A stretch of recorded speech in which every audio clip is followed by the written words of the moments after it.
Once upon a time, in the era of Dwapara Yuga, the third age of the world's cycle of yugas, Satya Yuga, Tetra Yuga, Dwapara Yuga, and Kali Yuga, in which humanity shows its first significant decline in righteousness. An age where morality and immorality coexist equally, and spirituality is deteriorating. In this age, Krishna, an avatar of Vishnu, took birth to establish a dharma, divine truth or justice. He taught humanity vital lessons to expand their consciousness. He taught about dharma, responsibility, righteousness, devotion, the essence of life, and fulfilling responsibilities without concern to the outcome, emphasizing unselfish conduct. He played a very important role in this era, where the great epic of Mahabharata taken place.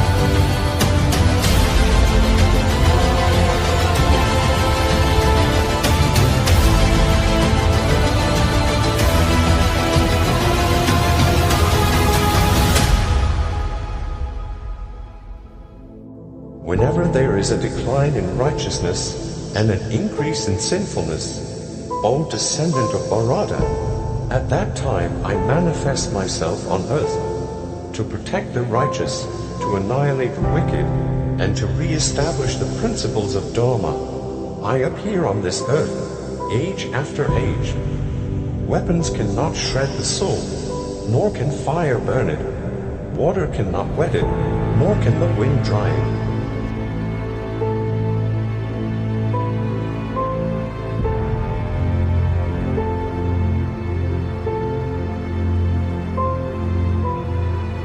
All the best among warriors fight for the sake of duty, treating alike happiness and distress, loss and gains, victory and defeat, fulfilling your responsibility.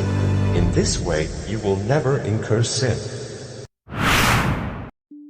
The Mahabharata, Season 1, Episode 5, The Rivalry between the Devas or gods and the Asuras, demons, in ancient times. Devayani and Kacha.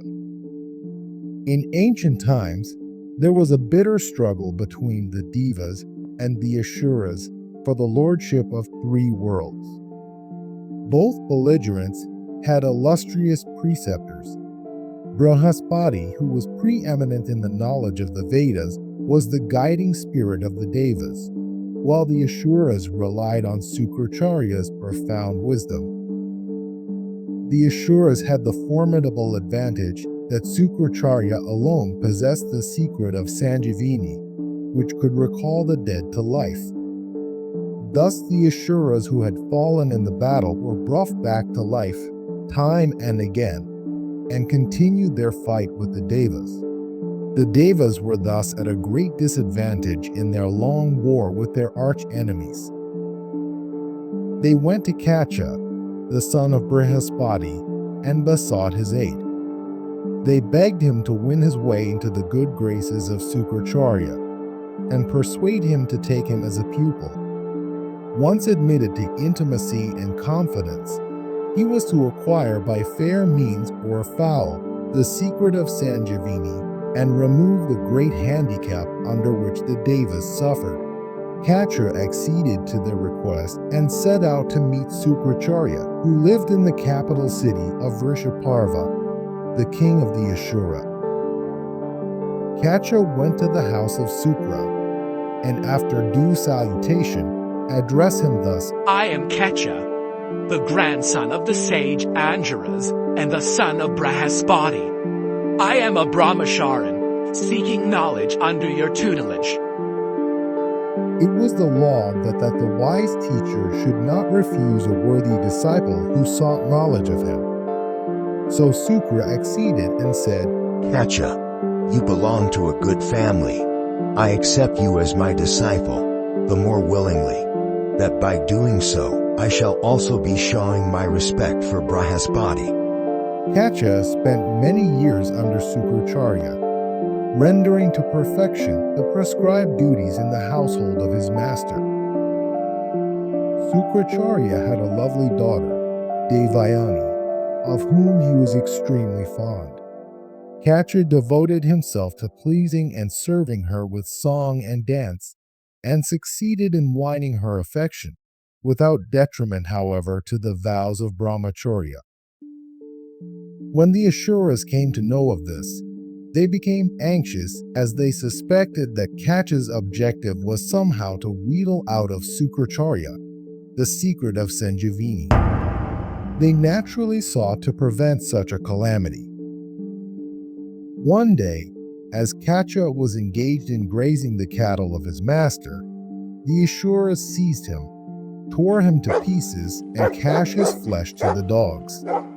When the cattle returned without Kacha, Devayani was filled with anxiety and ran to her father with loud lamentations.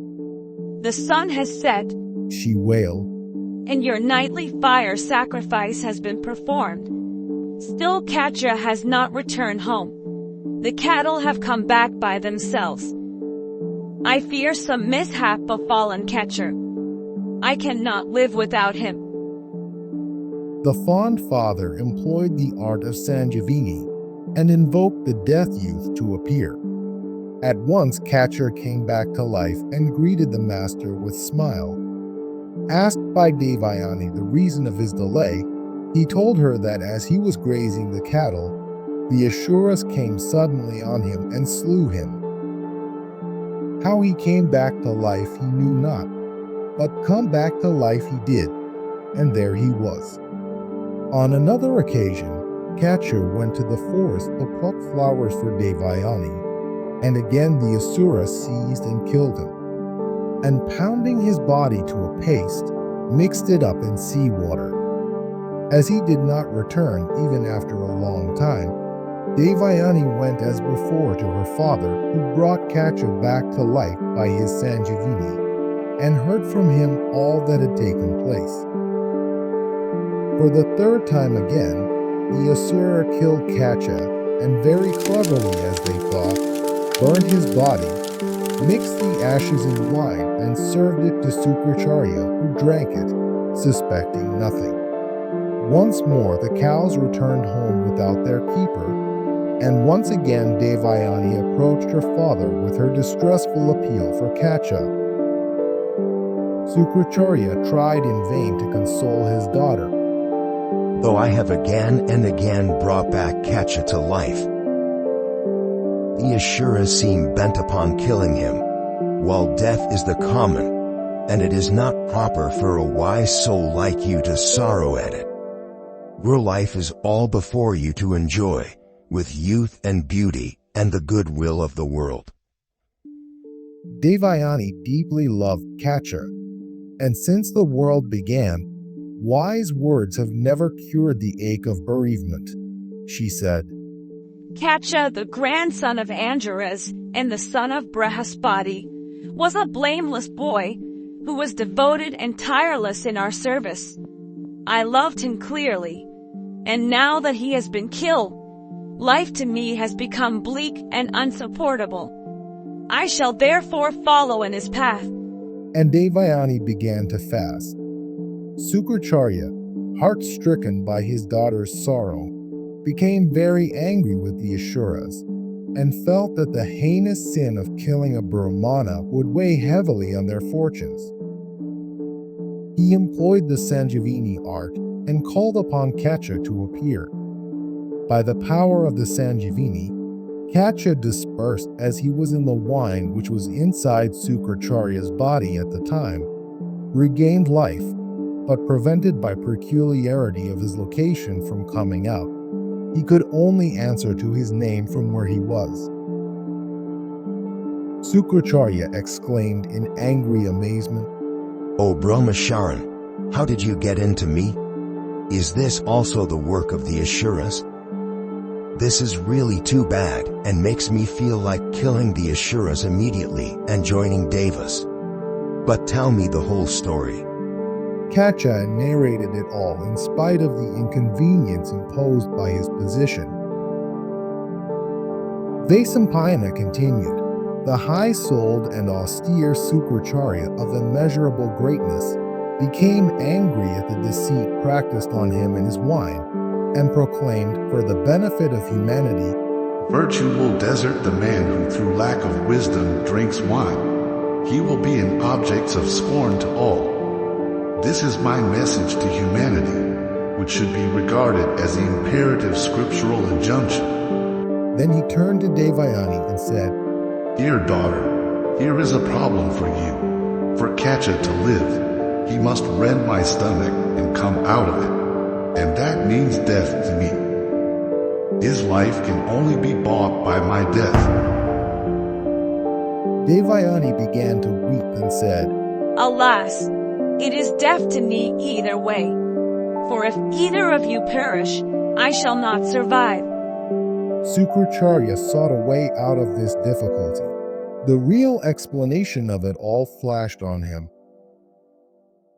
He said to Kacha, O son of BRIHASPATI, I now see with what object you came, and verily you secured it. I must bring you out to life for the sake of Devayani. But equally for her sake, I must not die either. The only way is to initiate you in the art of Sanjivini, so that you can bring me back to life after I shall have died, when a way is torn out through my entrails for you. You should employ the knowledge I am going to impart to you and revive me, so that Devayani need not grieve for either of us. Accordingly, SUKRACHARYA imparted the art of Sanjivini to Kacha. Immediately Kacha came forth from SUKRACHARYA's body, emerging like the full moon from a cloud, while the great preceptor fell down mangled and dead. But Kacha at once brought SUKRACHARYA back to life by means of his newly acquired Sanjivini. Kacha bowed down to SUKRACHARYA and said, The teacher who imparts wisdom to the ignorant is a father. Besides, as I have issued from your body, you are my mother too. Kacha remained for many more years under the tutelage of SUKRACHARYA. When the period of his vow ended, he took leave of his master to return to the world of the gods.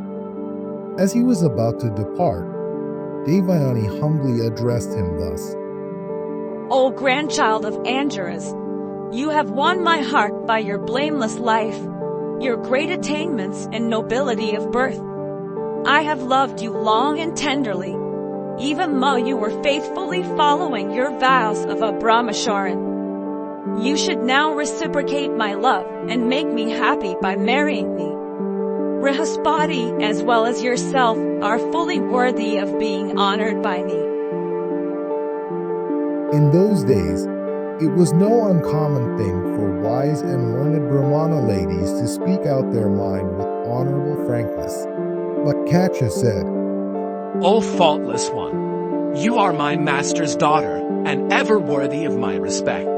I got back my life by being born out of your father's body. Hence I am your brother. It is not proper for you, my sister, to ask me to wed you. Devayani sought in vain to persuade him. You are the son of BRIHASPATI, and not of my father. If I have been the cause of your coming back to life, it was because I loved you as indeed I have always loved you as my husband. It is not fit that you should give up one like me, sinless and devoted to you. Kacha replied, Do not seek to persuade me to unrighteousness. You are enchanting more so now than ever, flushed as you are with anger. But I am your brother. Pray bid me adieu. Serve unto perfection, ever and always, my master SUKRACHARYA. With these words, Kacha gently disengaged himself and proceeded to the above of Indra, the king of gods. SUKRACHARYA consoled his daughter. Let us continue to embark on a journey through time to explore the origins of this timeless epic.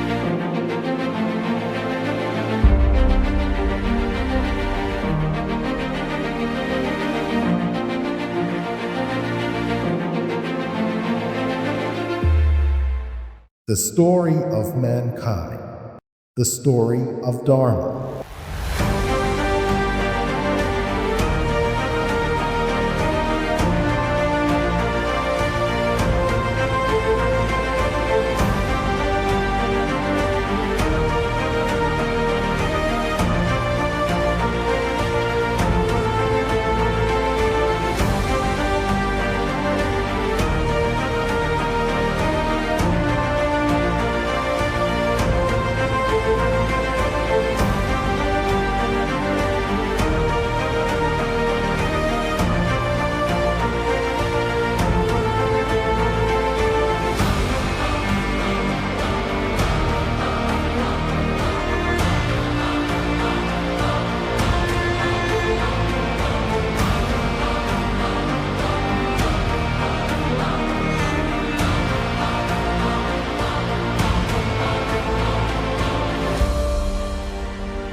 If you enjoy this content, please consider subscribing to support us and stay connected with more engaging videos.